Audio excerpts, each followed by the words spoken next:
Hello. Going on, Sammy? How's it going?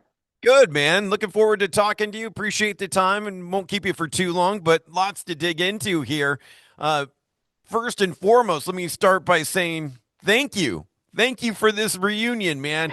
This is one I never saw coming, and I graduated high school in '94, so that first record got me through high school. But talk to me about this reunion. Why now? Who was the first phone call with? Take me back to then. Well, it's really simple. I was in Mississippi at this roadway. It was like a T, and this man in black approached me out of the fog, and he said, "Sign here." And I signed there, and of course, we all know where we're going. I sold my soul to Satan, and here's the acid bath reunion. You did that long ago, though, I thought. I mean, that was, It's a renewal on the contract.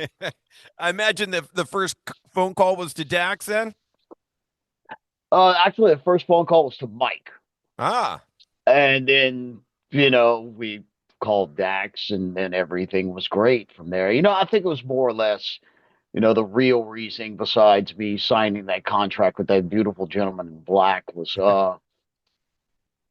we realized our mortality because we had a guy with us named towards the end of the band called Tomas Viator or Tommy Viator. And he was running like the samples and the soundscapes in between the songs and stuff. And unfortunately, he had passed away. mm.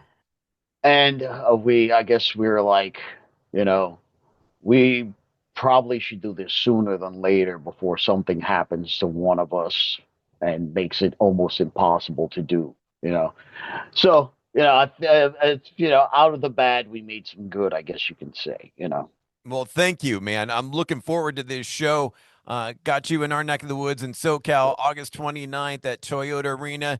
And pretty much going to be playing when the kite string pops in its entirety or mixing it up. Or No, we're gonna be playing a little bit of off both records. As far as us doing like an album in its entirety, that is yet to be discussed. But we're gonna save that for a really. Not to say that the Toyota Center concert won't be special; it's gonna be amazing. But if we're gonna do something like that, we're going to make a very big spectacle of it. makes sense, and quite an eclectic lineup you put together for this one. Twin Tribes, L7, Nebula, and Early Moods. Yeah. I mean, you have to think, Acid Bat's influences are all over the place. You know what I'm saying? So, we're a very fortunate band to have that in our corner to where we could almost play with anything that is considered like on an underground level or something like that, or a darker music level. We could basically play with almost anybody and make it work. But that is a great lineup. Yes, I agree. Yeah, I mean, Twin Tribes kind of the most surprising one of the bunch, and probably the most different from Acid Bath. Well, I mean, they have the whole goth thing happening. And Acid Bath has definitely had it's a fair share of goth influences in our sound as well. Even though it's not massively apparent, but it is definitely there. Just the darkness of the music. That makes A- sense. absolutely. And so we are playing pretty much the record, but both records. We're playing select picks off of both records. You know, with this reunion, have you guys talked new music at all? Um, loosely. Okay. We'll see what happens with that. Let's put it that way. I'm not going to say no, but I'm not going to say yes. I'm going to say maybe. Okay. Maybe hopefully doing this run. I know you had a European run before you come through SoCal, but I imagine playing together constantly, riffs will start to just fall out, maybe. I mean, riffs fall out all the time. We're from Louisiana. Louisiana is known for being, the riff formers, if you will. So riffs are constantly coming out. But it's not like something. If we were to do that, let me just say that in a hypothetical situation, if we were to do that, we are going to be very, very conscious of the music. It's not like we're just going to throw something together that's good enough just for the sake of throwing it out real quick. You know, if we're going to do a new record or any new music like that, we are going to be very particular on what it's going to be, and we're going to make sure it's going to surpass what we did in the past. And hopefully an album, not an EP, man. I'm Well, yeah, whatever it takes. EP, album, the music's music, man. As long as it comes out, I mean, I agree with you. The more is better, but sometimes you just got to take what you can get. Sometimes. It's true especially when it comes to acid bath, I'll take whatever, but I'm just a big fan of the album format and getting lost in an album, throwing it on, pressing play and letting it roll and going on a roller Ab- coaster ride. Absolutely, I'm the same way. I come from the old school as well. Yeah, absolutely, dude. I'm curious too. A big European run before you get through SoCal. When you get into SoCal after that, you can be running for tacos and burritos and Mexican food, or any sort of comfort food when you get through SoCal. Do you have any sort of like must-haves? A lot of people when they Uh, tour through SoCal, they're like, "Give me the Mexican food when I roll through." First thing I hit for is In and Out.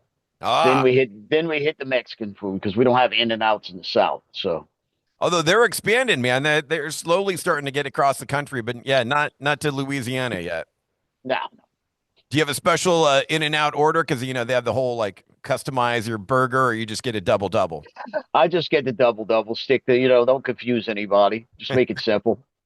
Because there's like a whole like underground menu Yeah. and Oh yeah. lemon up and all that stuff. Oh yeah. I'm well aware. Trust me. Dude, I'm really looking forward to this. And as we talk about acid bath, there's no way I can't talk a little Goatwhore with you too. It's been a few years since the last album. I'm at 2022 was the last one, I think. Somewhere around there, I believe. Yeah. Yeah, Angels Hung from the Arches. Are we still working on a new album with them? Yes. Yeah, we have pretty much, I would say, 80% of a new record written. Hmm. So we're, we've, when it came down to it, I just kind of wanted to focus on this and not really spread myself too thin because I'm not exactly the spring chicken I used to be. So, it'll come out eventually, and we're making a lot of progress on it. So, it's gonna happen, but it might take a little while. Okay.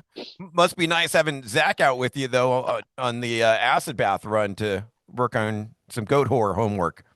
Oh, absolutely. When we're hanging out, when we're not doing acid bath things, we're constantly discussing Goatwhore stuff. So, it works out.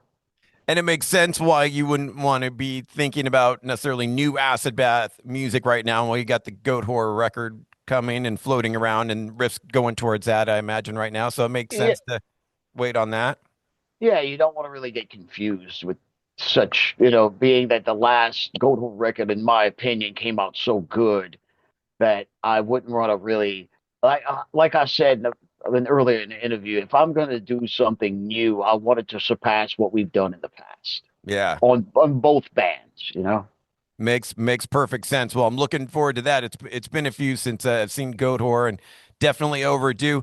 Sammy, man, I appreciate all the time. Last thing I wanted to hit you with, dude. We are an old school radio station. We do a feature called Mandatory Metallica every night at 10 p.m. And I wanted to get your opinion on this little Metallica debate my buddy and I are in the midst of. It's, I'll try my best. it's real simple. It's Ride the Lightning versus Master of Puppets if you had to pick one out of those two. Oh man, that's a tough one. That is a very hard one. Man, if I had to, I would have to say Master of Puppets.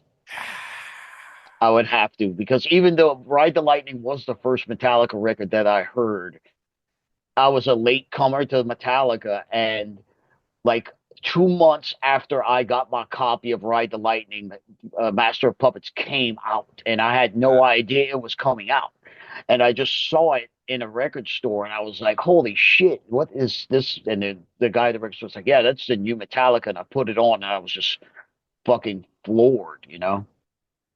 Yeah, I mean, and the production was certainly a lot better, on Master versus Ride.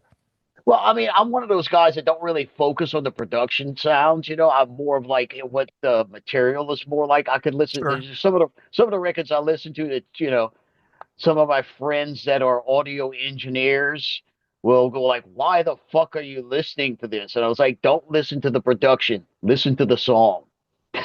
For sure, but when you're trying to decide between two greats, that's when the production Yeah, sways. absolutely. But yeah, but Master of Puppets, it's a tough call, but I would have, and if it was a desert island decision, I would have to go with Master of Puppets. Yeah, and it's the full spectrum, man. To have a song like Orion is so melodic, and then Battery and Master of Puppets and Damage Inc. and everything. It's like the full musical spectrum. Oh yeah, Lastly, absolutely.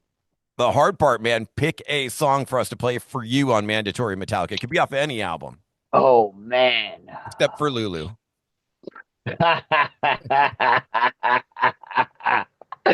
um, fuck. I would say off the top of my head, I would play Trapped Under Ice off Ah, of right. Ride the Lightning.